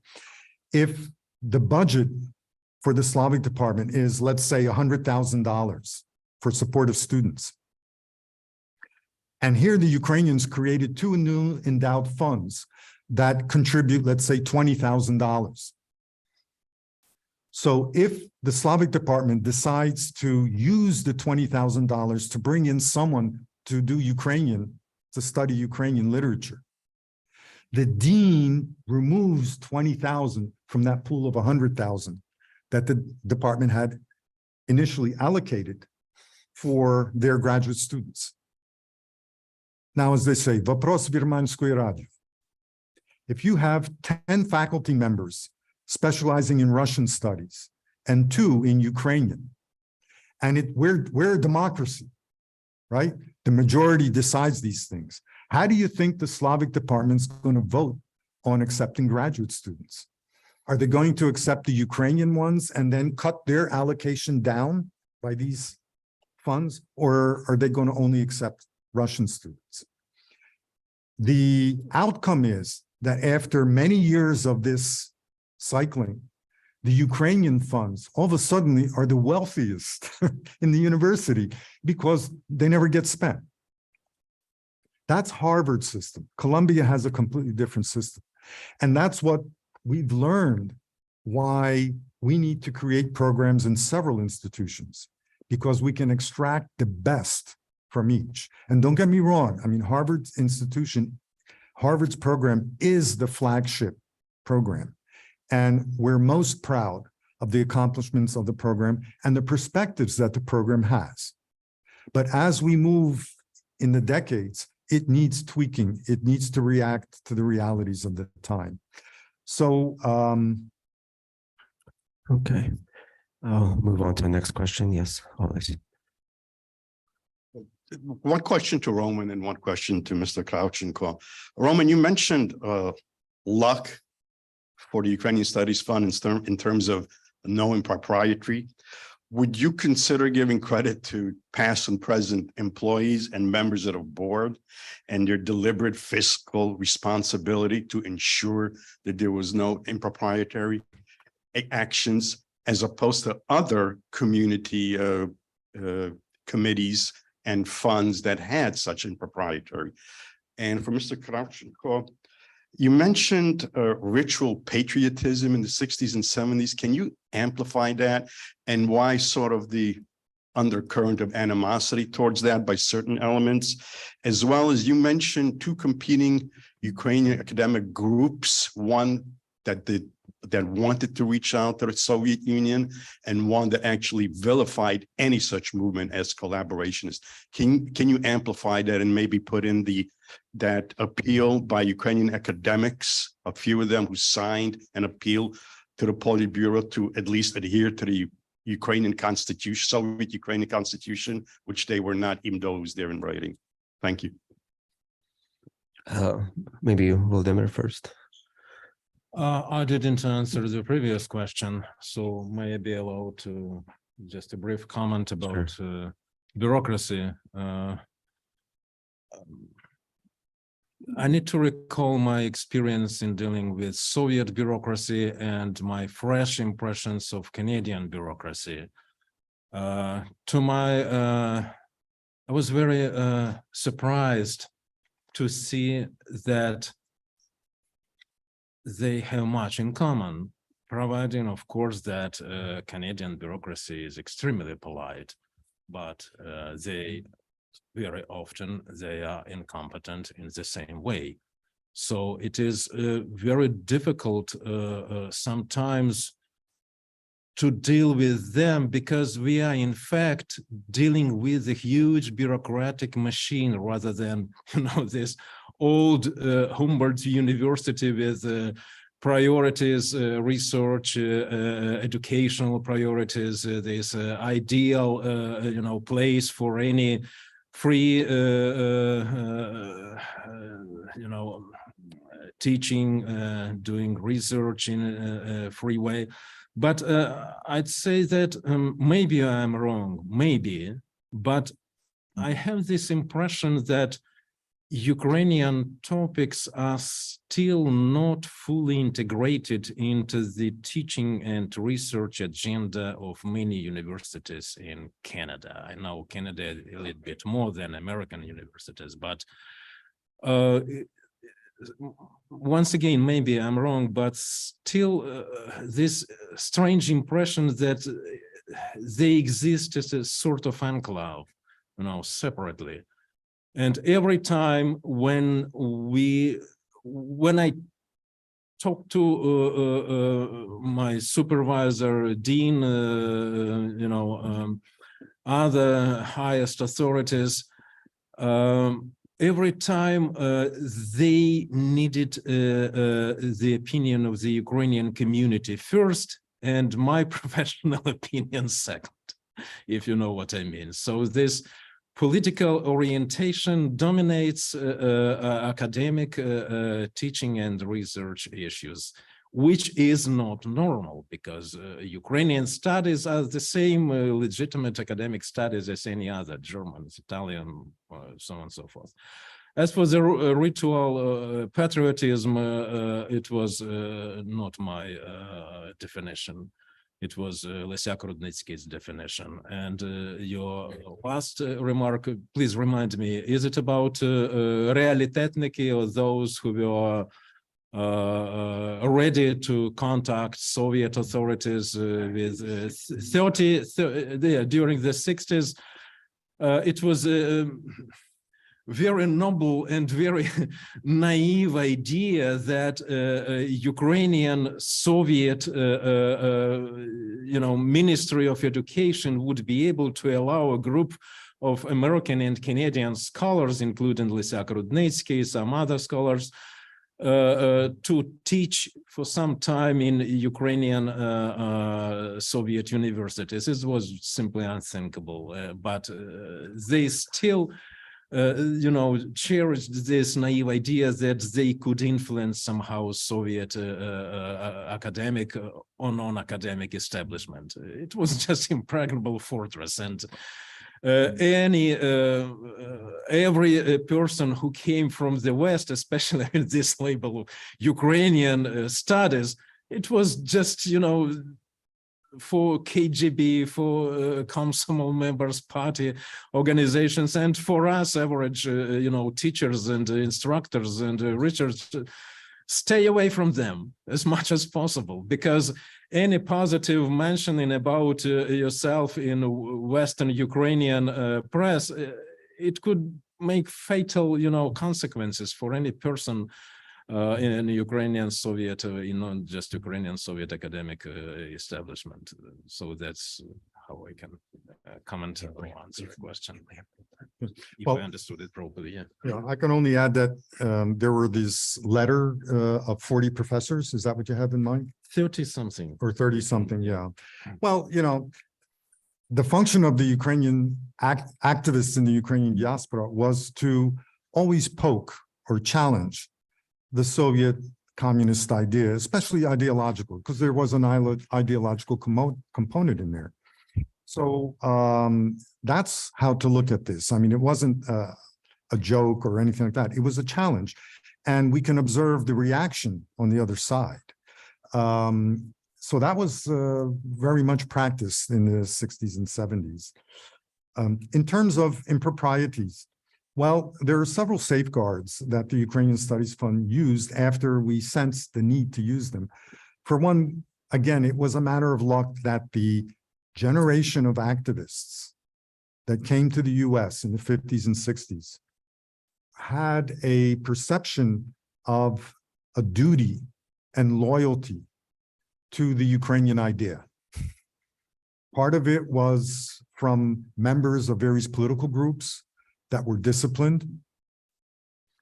And that allowed them to really concentrate on getting it right. The tool that was used eventually was that we made only one gate through which all funds had to go through. And we were lucky that the person sitting and controlling that gate was an honest person. It was Bogdan Tarnowski, and I'm currently responsible for that. I have a yacht that competes with Akhmetov's size. No, I don't.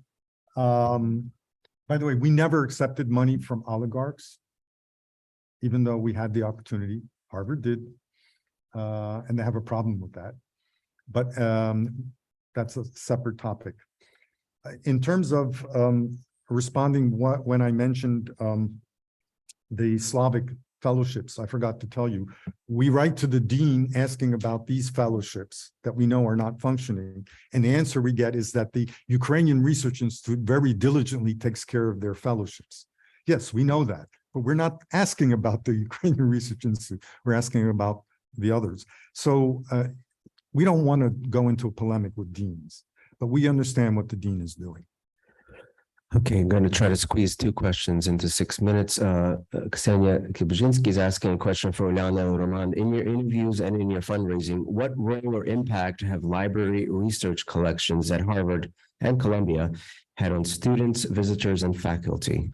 And what is the future direction for expanding endowed book funds as scholarly communications, publishing, shifting to ebooks? And this will be a nice segue into our next panel. Uliana? I can't comment particularly about collections, new collections, but I can say that through the interviews, both by those who were citizens of North America, and especially by scholars from Ukraine who did come to the Institute. And again, I'm talking in particular about the 80s and 90s. The importance of the libraries and the collections cannot be overestimated. And in fact, one scholar at one point asked me whether I thought that in current circumstances, there was going to be a cutback in acquisition because he had come across some publication that was not part of the library and was absolutely astonished by that fact. So that is consistent throughout the interviews, that the library and the functioning of the libraries was an extraordinary research that was very well used. And yeah, briefly. If I can very briefly say, yes, fundraising for establishing Ukrainian book funds was a skill that I picked up from listening to how Edward Kasanets spoke of the Ukrainica collection at Harvard. And I just picked up on his arguments and started running with that. The other person that influenced this was Charlie Berlin, head of Judaica, at Harvard. He didn't know that he influenced this, but he started before us creating a lot of Judaica book funds. And Harvard has a collection that rivals any collection in Israel today. And we emulated that. So we created a base that's quite generous. It creates the most revenue of any North American or even institution outside of Ukraine that supports acquisitions, retrospective collecting, and preservation. And our intention is to keep on doing that and trying to partner with the university, because we don't want to replace funds that already are used. There is some basal rate of funding for Ukrainica at Harvard before the Ukrainians appeared on the scene. And ebooks and electronic resources really complicate things because we haven't figured out how to preserve them in perpetuity, whereas acid-free paper and print do pretty well, and microfilms last about 100 years. But that's a technical question. We can talk about that over coffee. Thank you. Or in the next panel where we're talking about collections. Yeah, so final question, we have 3 minutes. Professor Balchevsky, Chomyak, you had a question or a comment? Okay. First of all, thank you very much for the presentation of the early years of the Harvard Institute. And there's one significant element that you left out that contributed to the success of the Harvard project, and that is that the founders went out of their way to outreach to other scholars at other institutions and develop smaller outreach programs, summer schools, visiting lecturers, stuff like that, that contributed to the toning down of opposition to Harvard. The other thing is partly a comment made by Serhi, that the situation in the 1960s, I was at University of Pennsylvania, at Columbia, and then at Harvard during those times. Despite the fact that the student protest was violent, it was possible, civility was possible on the academic level, including with Hameson and people like that. The problem we had, I don't think Volodymyr is right by calling us naive as far as attempting to use the exchanges, the limited exchanges that we had with first the Russians, and then we pressured Columbia that it's inviting the Russians, but is not inviting Ukrainian poets or writers or stuff like that. The major problem we had in the first years of my professional life as a professor of history, which included Russian history, was the Ukrainian community, which actively worked to undermine our work and to sort of say that any attempts at outreach to anyone in Ukraine or in the Soviet Union was anti-patriotic. The American policy of encouraging student exchanges and faculty exchanges was one opportunity that my generation of Ukrainian or Ukrainianist scholars completely missed. It was possible. So I would suggest that the next conference, Columbia sponsor, would be to discuss the whole concept of realitetniki and that particular situation in the Ukrainian immigrant community, which involved a small but a rather vocal part of people. And I think that we did make an impact on even partially the middle level of the Soviet bureaucracy. Thank you. Thank you. Thank you. And we'll wrap it up here. Thank to all presenters and to your questions. Thank you very much. We will reconvene here in half an hour.